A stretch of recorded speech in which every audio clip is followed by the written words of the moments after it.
Shout out to Ring RQ, Julius, you legend. We're going to do a joint interview, yeah? Yeah, we'll do a joint interview, Julius. Thanks for the support. You're a legend. From your girls, Raven and Ellie. Welcome to the motherfucking relay. We're covering today's top boxing news. Ow! Okay, we'll start with this. Tomorrow's co-main event to the main event, Shields versus Marshall. Co-main event to the main event that feels like a main event unto itself. It's safe to say that The co-main is getting just as much attention, if not more attention, than the main event. I've been saying it for weeks. If you can imagine two women that hate each other more than Clarissa Shields and Savannah Marshall, it would have to be Alicia Baumgardner and Michaela Mayer. Michaela Mayer, who sports a professional record of 17 wins, no losses, and no draws, 5 knockouts. To Alicia Baumgartner's 12 wins, 1 loss, and no draws. 7 knockouts. I'd have to say that the edge in power has to go to Alicia. I think the edge in speed as well, and athleticism. In fact, I think Alicia is the better physical specimen. Albeit the less experienced boxer, less experienced as an amateur, and less experienced as a professional. The edge in experience would have to go to Michaela Mayer. Michaela, who's a skilled conventional boxer, very textbook. Though still very malleable. She can box from the outside, box on the fly, or bang on the inside, bang in the booth. But can she do that with someone as gifted as an Alicia Baumgardner? And you know, I really don't think so. I don't. I think if she were to try to sit in the pocket with Alicia the same way she did with Maiva I Hamadouche. don't imagine that ends well for Michaela. You know, Maiva Hamadouche, she's a very strong puncher, she is, but the damage she inflicts is accumulative damage, whereas Alicia has one punch knockout power, one hitter quitter power. Alicia does mean to knock out Michaela Mayer. As far as she's concerned, she's got to take this out of the judge's hands. Can she do it? I've spoken to Alicia Baumgardner on several occasions, and what makes this fight and this entire situation unique is that for the first time in Alicia Baumgardner's career, she's gotten the opportunity to have a camp, a full camp. Not a partial camp like in previous instances. Impromptu fights like the Edith Matisse fight, which really was just a keep busy fight. The limitations and constraints that come with not having a major promotional outfit in the earliest stages of her career, having a major promotional outfit behind her. She fought Terry, she didn't have a full camp, but she jumped on the opportunity and made the most of it, has made the most of it ever since. She boxed 2 times last year, already saw action once this year, back in April. The same applies to Michaela. They're on the same schedule. Michaela boxed 2 times last year, and she saw action in April of this year. You have 2 fighters that are this versatile. It's hard to get a fix on what the fight is going to look like. It's difficult. Michaela Mayer has become increasingly hostile over time, seemingly coming apart at the seams. She's rattled. She's pissed off, whereas Alicia Baumgardner exudes confidence and strength. She seems to have a mental edge ahead of this fight, the same way she did ahead of the Terry Harper fight. What do I think is going to happen? Well, I have the sneaking suspicion that Michaela Mayer is going to attempt to outwork, fluster, and smother Alicia Baumgardner. Michaela's versatile. She's got more than one way of fighting a fight. But on the premise that she decides to be more aggressor than defender, stepping into her jab, shooting straight punches from the outside coming in, I believe that Alicia Baumgardner can take something off of her work rate, off of her activity. She can make herself a harder target than anybody Michaela Mayer has fought so far. Keeping that head off center, keeping that head off the line, rolling punches, slipping punches, bobbing, weaving, bending at the waist, bending at the knees, Angling that torso. and countering in kind. It's going to be interesting to see how Michaela Mayer reacts to the first clean punch, the first clean shot that lands for Alicia Baumgardner, because if she starts to lay off, She starts out the aggressive but decides to simmer down a bit. You'll know that she doesn't like the power. doesn't want to gamble, and doesn't want to get hit like that again. I firmly believe that Alicia Baumgardner is fast enough, athletic enough to take something off Michaela Mayer's work rate. fast and athletic enough to stay out of the way of punches, and strong enough to give Michaela something to think about. Michaela Mayer, who's normally as cool as a cucumber, She's rattled. This entire fight week, you could see that Alicia Baumgardner's living rent-free in her head, and it's starting to show up on the surface to where You get the sense Michaela wants to make a statement with this fight. She wants to win big, and in trying to win big... The way I see it, given Michaela Mayer's physical dimensions for a super featherweight, the fact that she's big for super featherweight, she's a big target. Yeah, maybe she thinks she can pressure Alicia the same way that Christina Lenardatu did, not realizing Christina Lenardatu isn't as statuesque as she is, and she's a little bit more explosive, certainly a bigger puncher. Michaela might have it in her head that she can apply pressure on Alicia the same way that Christina did, but that's not exactly true. That's not accurate, because she's a much bigger target, a taller one, than Christina Lenardatu is. She takes up more space. The way I see it... Some part of this I'm taking on faith, because Michaela Mayer's never lost a fight before, let alone ever been stopped. So part of me's taking it on faith that we're going to see a better, sharper, faster, stronger Alicia Baumgardner than we've ever seen before. That we haven't yet seen the best version of this fighter, and she's peaking. She's peaking now for this fight. She's going to rise to the occasion. I firmly believe Alicia can secure the W. She can win this fight, and she will win this fight tomorrow. I believe there are very few fighters that can match all the tools that Michaela Mayer brings to the table. There are very few fighters that can do this, and Alicia Baumgardner... She's one of the few. I firmly believe that she has an answer for everything Michaela Mayer will try to do tomorrow. It's a hard fight to edge, I know, but I'm going with Alicia Baumgardner to win. Alicia Baumgardner is the pick. You got the Usyk, you got the Ruiz, you got the Joshua. Those are the top three guys that people really want to see. Especially Joshua is the #1 fight in the world for me. Me and him. That's and that goes off of everywhere I go. I hear people say, me and Joshua. That's a good fight. And that's the #1 fight for them as well.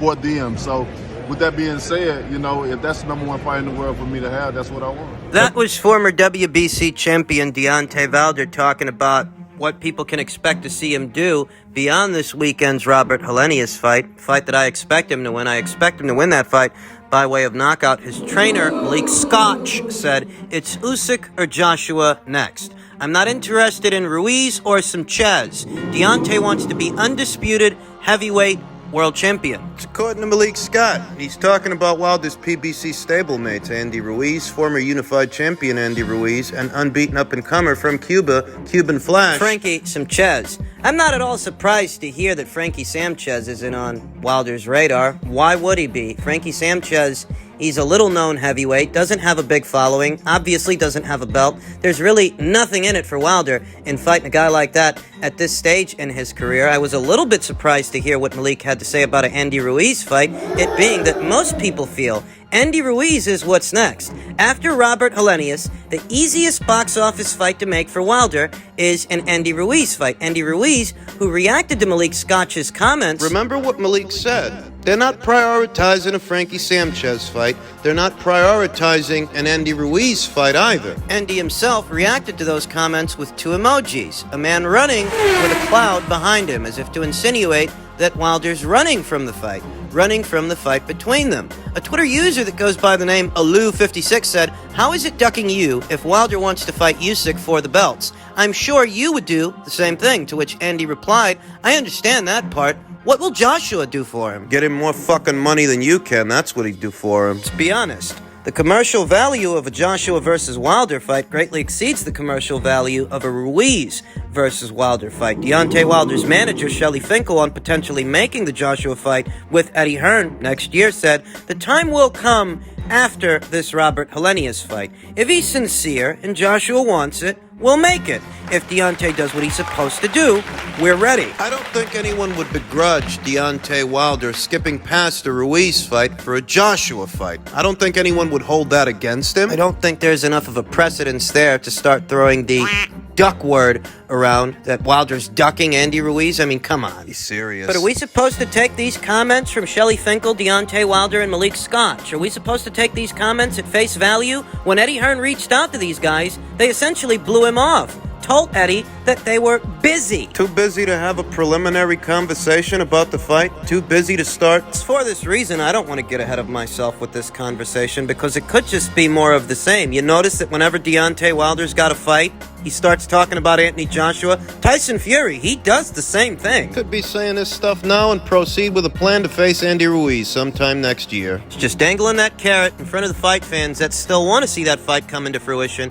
As Deontay Wilder says, I only want to give it 3 more years, about till the end of 40. I only want to put in 3 more years, Ray, Wilder told Premier Boxing Champions' Ray Flores, who moderated a virtual press conference. By the end of 40, we don't have to be guessing about Deontay Wilder. We don't have to assume. You hear it from the horse's mouth now because, you know, a lot of media, they rather be first than being correct, especially when it pertains to me, you know? But you hear it right here from me, you know? I only want to give it 3 more years, about till the end of 40, before turning 41. And then I want to be done with it. I want to pursue other things that I have set for myself, and I want to enjoy the rest of my life with my children and build on this generational wealth. Fighting Anthony Joshua, that would certainly add to his generational wealth. He stands to make the most money with Anthony Joshua than everyone else, even Usyk, who's got 3 of the 4 alphabet titles. I don't actually expect Wilder to ever share the ring with Alexander Usyk, if I'm being honest. Look, Tyson Fury's fighting Derek Chisora in what's intended to be a safe fight, an in-between fight ahead of an Usyk fight. It's why he's fighting in a safe fight, a keep busy fight, a maintenance fight. He doesn't want to take on some killer like a Joe Joyce who might leave him tenderized ahead of a Usyk fight. Even if Fury wins, he might get dinged up. Because I still feel that the plan for Usyk is to face Tyson Fury next year, I don't expect to see Usyk share the ring with Deontay Wilder. I don't. And the onus to finance a Wilder versus Usyk fight would likely be on Wilder's people, since Usyk is a network and promotional free agent. At a time when the PBC is struggling to get a fight like Crawford versus Spence over the line, where are they going to find the money to finance Wilder versus Usyk? That's a more expensive fight. I don't see that happening. Malik Scott says that Wilder's not really interested in Ruiz, but I think Ruiz is still in the running. He is. It's a no fuss, no muss, easy peasy, lemon squeezy fight to make, because it's an in-house fight. Naturally, it's fight week, so they're talking about Anthony Joshua, name-dropping that guy. Are the Wilder people sincere this time? Do they mean business? They've been bullshitting most of the time when it comes to this fight. If they finally come around to trying to actually do it. Not sure. You know, the situation between the PBC and their network affiliates, what's going on? That Fox may be leaving the sport at the end of this year, and that Showtime may be getting phased out by Paramount and dissolved. You have to wonder, where will PBC fighters be fighting in the future? In a situation where Fox is gone and Showtime is potentially dissolved, where does Deontay Wilder go? Would a situation like that leave him free To perhaps go over to DAZN and box Anthony over there? Floyd Mayweather made headlines yesterday when news broke that his upcoming exhibition match with Deji, it's going to be on the DAZN platform. It's going to be on DAZN of all places. After both he and his point man, Leonard Ellerby, have spent a lot of time trashing the platform, diminishing it, and belittling it.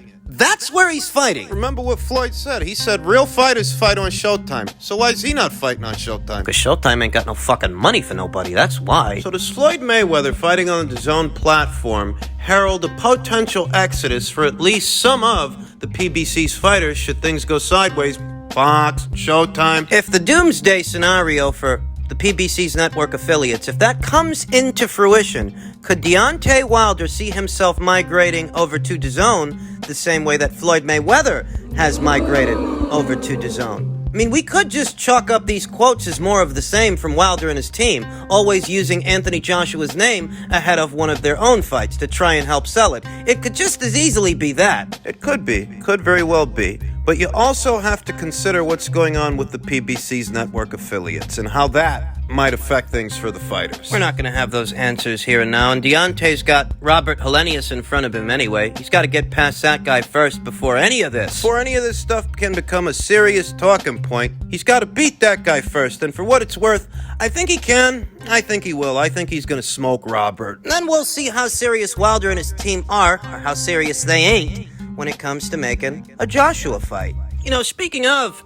Floyd's upcoming exhibition, his arch nemesis Manny Pacquiao is set to have one of his own later on this year in December versus DKU, a YouTuber, social media influencer with 655,000 subscribers to his channel. That's over 500,000 people that follow this guy. He's a self-defense instructor. set to be waltzing around the ring and swapping punches with 8 division champion living legend Manny Pacquiao. Can we assume, based on this, that Manny Pacquiao is experiencing financial problems and money woes? Because that's what people feel about Floyd. Given the number of exhibition matches he's staged since his retirement, the frequency of these bouts, that he's getting out there more often than some active boxers. Should we assume that Manny is experiencing similar financial issues to what Floyd might be experiencing because now Manny's set to participate in an exhibition match? One of the most decorated fighters of all time will be returning to the ring. 8 division champion Manny Pacquiao will face martial artist DKU in an exhibition boxing bout on December 10th.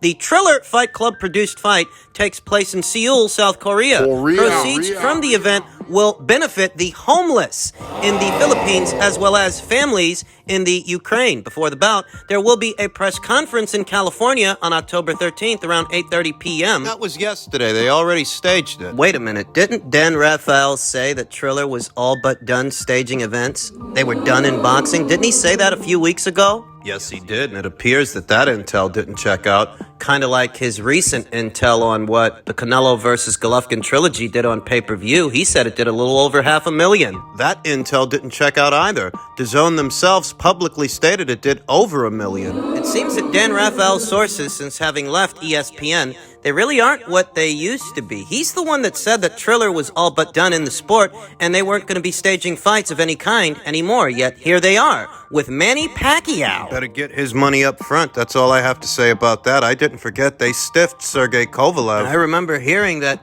he didn't get his money straight away for the Tervel-Pulev cruiserweight fight that he had on their platform. Now Manny Pacquiao is set to appear on the platform in Seoul, South Korea. They're staging a press conference for a fight in Korea in California. That makes a lot of fucking sense. If Manny Pacquiao wanted to start staging these kinds of circus fights and exhibition matches with, social media influencers and MMA fighters crossing over into boxing, if he wanted to do that, why didn't he jump into bed with a more established platform like Showtime, for example, who still do Jake Paul's fights? They're doing his next one with Anderson Silva. DAZN, they've got their Misfits circuit with KSI and Deji. Yeah, Floyd Mayweather's upcoming exhibition with Deji. Why didn't Manny go to them? Didn't Manny hear about the trouble Mike had getting his money after the exhibition with Joy Rones Jr.? More recent trouble Sergey Kovalev had getting his money for the Tervel-Pulev fight on their platform. I mean, what's he do? He lives under a rock or something? He doesn't hear about none of this stuff? Jumping into bed with Triller, it just doesn't seem like a good idea. But that's what he's doing. And I feel like, depending on the event's success and how all of this works out for Manny in particular, if it's successful, we might see him participate in just as many exhibition matches as Floyd. But does that then mean that Manny's experiencing the same financial issues that people think Floyd is experiencing? I don't know. I mean, this thing that he's doing with this DKU guy is a charity function. Proceeds are supposed to go to homelessness in the Philippines and families in the Ukraine. It's not exactly what Floyd's doing with his exhibitions. Those ain't for charity.